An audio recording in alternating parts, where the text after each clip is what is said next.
আজ রবিবার, তাই টুকাই, চুটকি, টিনটিন ওরা সবাই এসেছে গপ্প দাদুর কাছে গল্প শুনবে বলে। প্রতি রবিবারেই ওরা আসে গল্প দাদুর অভিজ্ঞতার ঝুলি থেকে কিছু না কিছু গল্প এবং জ্ঞান আরোহণ করবে বলে। আজকে গপ্প দাদু ওদের দেখে খুশি হয়ে বলে ওঠে, তা কেমন আছো দাদু ভাই, দিদি ভাইরা? সবার শরীর স্বাস্থ্য ভালো আছে তো? হ্যাঁ দাদু, সবাই ভালো। তুমি কেমন আছো? আমি তো ভালোই আছি। তা আজ তোমরা কি গল্প শুনবে বলো? আচ্ছা দাদু, লোভ কি? তোকে একটা চকলেট দিলে তুই আরো দুটো চাস, এটাই তো লোভ। তার মানে তুই আমাকে লোভী বললি? এই না না, আমি এমনি বললাম। উফ, তোরা থামবি? দাদুকে বলতে দে না। দাদু দাদু বলো না, লোভ কি? আচ্ছা আচ্ছা, ঠিক আছে। তোমরা লোভ সম্পর্কে জানতে চাও, তাই তো? তাহলে তোমাদেরকে আজকে সেই লোভ নিয়েই একটা গল্প শোনাই। আর হ্যাঁ, তার সাথে ম্যাজিকও যুক্ত থাকবে। শোনো তবে। বহু দূরের এক গ্রামে মহেশ নামের এক জেলে তার স্ত্রী রাধার সঙ্গে বাস করত। জেলে সকাল সকাল তার জাল নিয়ে মাছ ধরবার উদ্দেশ্যে বেরিয়ে পড়ত। কোনোদিন পুকুরে, কোনোদিন খালে, না হলে কোনোদিন নদীর পাড়ে মাছ ধরত। আর দুপুর হলেই যা মাছ পেত তাই নিয়ে ফিরে আসতো বাড়িতে। কি গো, ও গিন্নি, কোথায় গেলে তুমি? এই মাছগুলো তাড়াতাড়ি ধরো দেখি, গিন্নি। আরে আস্তে কথা বলো তো। এমন করছো যেন মনে হচ্ছে কত সোনা মোহরই না নিয়ে এসেছো তুমি। জানো, রতনদের ঘরে শহর থেকে ওদের আত্মীয়রা এসেছে। তুমি জানো কত কত জিনিস এনেছে ওরা। আমি চুপি চুপি তাদের জানলা দিয়ে দেখে এসেছি। জিনিসপত্রগুলো দেখে আমার একেবারে মন জুড়িয়ে গেল গো। কি দরকার ছিল ওখানে যাওয়ার? এখানে এসো আর দেখো আমি কত ধরনের মাছ এনেছি। ও মা, আজকে কত বড় বড় মাছ পেয়েছো তুমি। হ্যাঁ, তা তুমি ঠিক বলেছ। আজ কপাল ভালো যে কয়েকটা বড় মাছ পেয়েছি। এই বড় মাছগুলোকে বাজারের দিকে নিয়ে যাই, ভালো দামে বিক্রি হবে। যে দেখবে সে একেবারে লুফে নেবে। হ্যাঁ হ্যাঁ, তাই করো। আর আসার সময় মনে করে আমার জন্য শাড়ি আনতে ভুলো না জানো। আর যদি ভুলেছো তাহলে তোমার খবর আছে, এই বলে দিলাম। বাবারে বাবা, দিন দিন গিন্নির চাহিদা যেভাবে বেরিয়ে যাচ্ছে তাতে আমি জর্জরিত হয়ে যাচ্ছি। হ্যাঁ, কি আমরা গরিব মানুষ, তার উপর আবার এত শখ কি মানায় আমাদের? কিন্তু গিন্নি কিছুই বোঝে না। আমি বোঝাতে গেলেও আবার অশান্তি। কি যে করি! জেলে বাজারে মাছগুলোকে বিক্রি করে বেশ কিছু পয়সা কামায়। সেই টাকা দিয়ে বাজার করে এনে বাড়িতে পৌঁছায়। কিন্তু গিন্নির শাড়ির কথা সে ভুলে যায়। গিন্নি, আরে ও গিন্নি, কোথায় গেলে তুমি? একবার বেরিয়ে এসো। আরে আসছি আসছি, এত চিৎকার করছো কেন? আরে তাড়াতাড়ি এসে বাজারের ব্যাগটা ধরো আর দেখো তোমার জন্য কি এনেছি। আসছি আসছি। চিৎকার করে একেবারে বাড়ি মাথায় তুলেছে। ওর ডাকে সাড়া দেওয়া ছাড়া যেন আমার আর কোনো কাজ নেই। কই, দেখি দেখি, কি এনেছো তুমি? এই দেখো দেখো, তাজা তাজা লাউ, আলু আর পটল। আর আমার শাড়ি? দেখো গিন্নি, মাছগুলো বেচে যে কটা টাকা পেলাম সব এই সবজি কিনতেই শেষ হয়ে গেল। তোমার শাড়ি কেনবার টাকা আমি কোথায় পাবো বলো তো? জানতুম তোমার মুরদ নেই। রোজ রোজ এই একই খাবার খেতে আমার আর ভালো লাগে না। এই একই খাবার আর এই ভাঙা বাড়িতে থেকে আমি বিরক্ত হয়ে গেছি। এখন আবার বাড়ি কোথা থেকে আসলো? আমি আজকে না হয় তোমাকে শাড়ি কিনে দিতে পারিনি, কিন্তু পরের দিন অবশ্যই তোমাকে আমি শাড়ি কিনে এনে দেব। ওই পরপর কথা শুনেছি, আর বাড়ির কথা বলবো না। আজ সারাদিন বাড়ি পরিষ্কার করতে করতে আমার কোমর ব্যথা হয়ে গেছে। বাড়িতে এত নোংরা যে ঠিকভাবে পরিষ্কারও করা যায় না। তুমি তো জানো আমার রোজগার কিরকম। এখন যদি একটা নতুন বাড়ির আবদার করো, আমি কি দিতে পারি বলো? না না, আমি নতুন বাড়ি চাই। এই নোংরা ভাঙা বাড়িতে আমি আর থাকতে চাই না। এইভাবে দিন দিন জেলে গিন্নির আবদার বেড়েই চলেছিল। জেলে তার গিন্নিকে অনেক ভালোবাসতো, তাই তার গিন্নিকে খুশি করবার জন্য সে কঠোর পরিশ্রম করত। কিন্তু জেলের গিন্নিকে জেলে কোনোভাবেই খুশি করতে পারত না। যদি জেলে একটা দুটো মাছ আনতো, তাহলে জেলে গিন্নি 3টে মাছ চাইতো। যদি জেলে আম আনতো, তাহলে জেলের গিন্নি পেয়ারা খেতে চাইতো। যেন কিছুতেই তার গিন্নিকে সে খুশি করতে পারত না। এমনই একদিন জেলে নদীতে মাছ ধরতে যায়। জেলে অনেকবার নদীতে জাল ফেলে, কিন্তু সারা দিনে তার জালে কোনো মাছ ধরা পড়ে না। এভাবে বেশ কয়েকটা ঘন্টা কেটে যায়। জেলেও খুব ক্লান্ত হয়ে যায়। আজও মনে হয় কোনো মাছ পাবো না, কিন্তু এখন যদি খালি হাতে বাড়িতে যাই, গিন্নি তো আমায় আস্ত রাখবে না। না না, শেষবার জালটা ফেলি দেখি। এরপর জেলে শেষবারের মতো আবার জাল ফেলে। ঠিক তখনই জালে কমলা রঙের একটা মাছ উঠে আসে। আরে বাহ, আমি তো কখনো এত সুন্দর মাছ দেখিনি। এটা বাজারে খুব ভালো দামে বিক্রি করতে পারবো।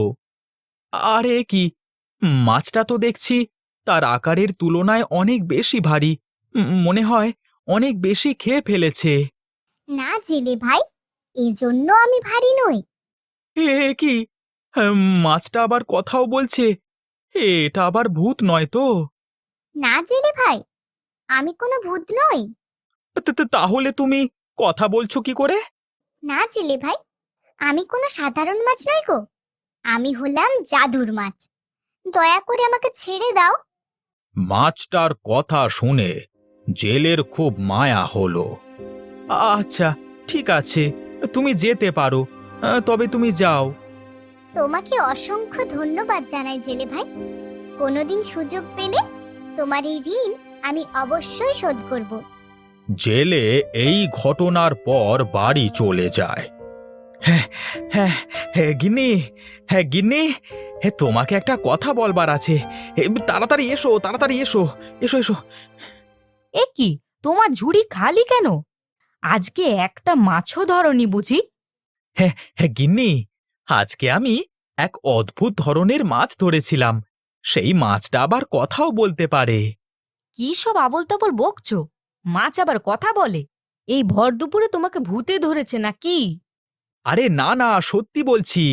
ও এক জাদুর মাছ ছিল। ও আমার কাছে অনেক আকুতি মিনতি করায় আমি তাকে ছেড়ে দিয়েছি, না হলে তোমাকে দেখাতে পারতাম। হাই পোড়া কপাল আমার! এই গাধাটাকে নিয়ে আমি কোথায় যাব? কেন গিন্নি, আমি আবার কি করেছি? কি করেছো বোঝনি? ওই মাছটা যদি সত্যিকারের জাদুর মাছ হয়, তাহলে তাকে এমনি এমনি ছেড়ে দিলে কেন তুমি? তুমি তো তার প্রাণের বিনিময়ে কিছু একটা চাইতে পারতে, অন্তত একটা বাড়ি চাইতে পারতে। তোমার মতো মাথা মোটাকে নিয়ে আমি সংসার করছি। কবে যে বুদ্ধি হবে তোমার? ওই মাছ আমাকে বাড়ি দেবে কোথা থেকে? ওটা একটা ছোট মাছ। দেখো গিন্নি, আমাদের যা আছে তাই নিয়ে খুশি থাকা উচিত, বেশি লোভ করা উচিত না। তুমিই তো বললে ওটা একটা জাদুর মাছ, আর তুমিই ওর প্রাণ বাঁচিয়েছ। ও তো চাইলে একটা বাড়ি দিতেই পারতো। না না, আমি আর কিছুই শুনতে চাই না। তুমি এক্ষুনি মাছের কাছে যাবে, না হলে আমি এই বাড়ি ছেড়ে চলে যাব। জেলে পড়ল মহা ফাঁপড়ে। কিন্তু জেলে তার স্ত্রীকে খুব ভালোবাসতো, তাই সে আবার নদীর কিনারায় গেল। তখন নদীর জলের রং ছিল সবুজ। জাদুকরি মাছ, ও জাদুকরি মাছ, আমরা তোমার সাহায্য চাই। সাথে সাথে জাদুকরি মাছ আবার জলের উপর ভেসে উঠল। আমার ছোট্ট কুঁড়ে ঘরে আমার স্ত্রী খুশি নয়, ও বড় ঘরে থাকতে চায়। ও, এই ব্যাপার। যাও জেলে ভাই, তুমি বাড়ি ফিরে যাও, তোমার বউ যা চেয়েছে সেটা পেয়ে গেছে। জেলে বাড়ি ফিরে গিয়ে দেখে তার গিন্নি একটা সুন্দর বাড়ির সামনে দাঁড়িয়ে আছে। গিন্নি, বাড়িটা কত সুন্দর তাই না? এখন তুমি খুশি তো? আমরা সারা জীবন এই বাড়িটাতেই থাকবো। হ্যাঁ, বাড়ি তো অনেক সুন্দর, কিন্তু সারা জীবন এই বাড়িতে কিভাবে থাকবো? আচ্ছা আচ্ছা, তা পরে দেখা যাবে, এখন চলো ভেতরে যাই। এভাবে বেশ কিছুদিন কেটে যাওয়ার পর এই ঘরটাকেও জেলের বউয়ের কাছে ছোট মনে হচ্ছিল। সে জেলেকে বলল, শোনো, এ বাড়িটা অনেক ছোট, আমি একটা প্রাসাদ চাই, আমি রানী হতে চাই। কিন্তু এই ঘর তো আমাদের জন্য যথেষ্ট। আচ্ছা ঠিক আছে, গিয়ে দেখি যদি রাজি হয় দিতে। জেলে আবার নদীর সামনে গেল। এবার জলের রং গাঢ় বেগুনি। জাদু মাছ, ও জাদু মাছ, তুমি কি আমার কথা শুনতে পাচ্ছ? বলো, কি কারণে ডাকলে আমায়? আমার গিন্নি এখনো সুখী নয়। কেন? তার আবার কি চাই? সে এখন রানী হতে চায়, তার একটা প্রাসাদ চাই। আচ্ছা, তুমি বাড়ি যাও, দেখো সে যা চেয়েছে তা পেয়ে গেছে। জেলে ফিরে এসে দেখে সেখানে আগের বাড়িটা আর নেই, তার পরিবর্তে রয়েছে একটা বড় প্রাসাদ। এরপর জেলে রাজমহলে এক বড় সিংহাসনে মুকুট পরিহিত তার গিন্নিকে দেখতে পায়। হে, তুমি তো এখন রানী হয়ে গেছো, আর এই পোশাকে তোমাকে খুব সুন্দর লাগছে। তুমি এবার খুশি তো গিন্নি? আচ্ছা, তা পরে দেখা যাবে। হে ভগবান, গিন্নি যেন আর কিছু না চেয়ে বসে।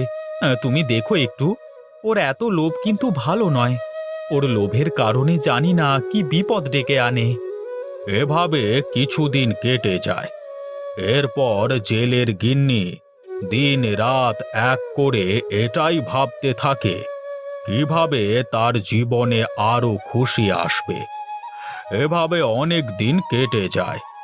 শেষকালে এক রাতে জেলের গিন্নি সারা রাত এইসব ভেবে যখন ঘুমাতে যায়, তখন ভোরের সূর্য উঠে গিয়েছে আকাশে। এ কি, সকাল হয়ে গেল, সূর্য উঠে গেল?